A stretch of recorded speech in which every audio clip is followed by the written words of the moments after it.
I bought a 9-acre hobby farm last year, outside of Pittsburgh, Pennsylvania. The plan was to raise some chickens, maybe grow pumpkins for Halloween, that sort of thing. The land was pretty cheap. It's not far from the original Westinghouse atom smasher, one of the earliest and sloppiest attempts at nuclear power. I brought home 6 straight-run chicks around Easter, and built them the Fort Knox of coops, out of some reclaimed wood I got on Craigslist. Within 2 weeks, there was only one left. I knew it had to be a predator. Every time one went missing, I'd find a little puff of white down, and a few drops of blood near their little chicken wire gate. Someone somewhere is feeding stray cats on my road. I see them all the time, basking on the rocks near the creek that runs through our pine barrens.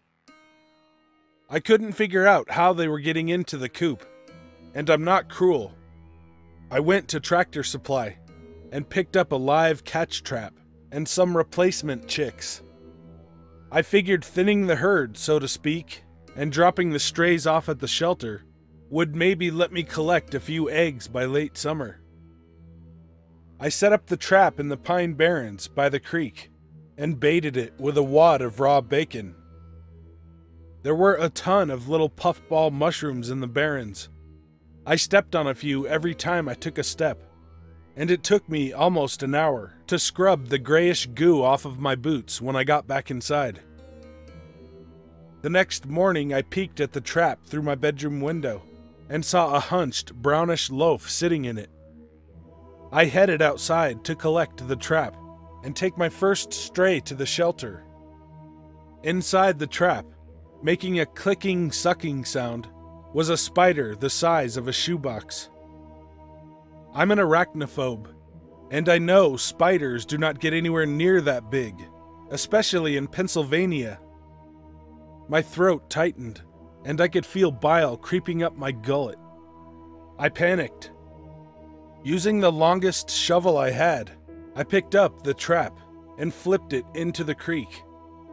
I could see the spider fumbling with the gate, each leg as thick as my index finger, as it sunk into the muddy water. I didn't waste any time getting back inside. The puffballs crunched underfoot. It wasn't until much later, after hours of poring through pictures on spiders, that I realized they're probably not mushrooms at all. They're probably egg sacs.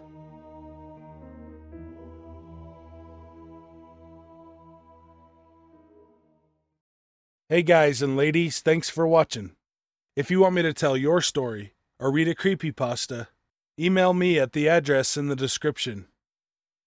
I figured a story about mutant spiders would be great for Easter. Imagine that Easter egg hunt. Anyways, be good to animals, even people. See ya. Ja, snämar, Bergsbus, Rish.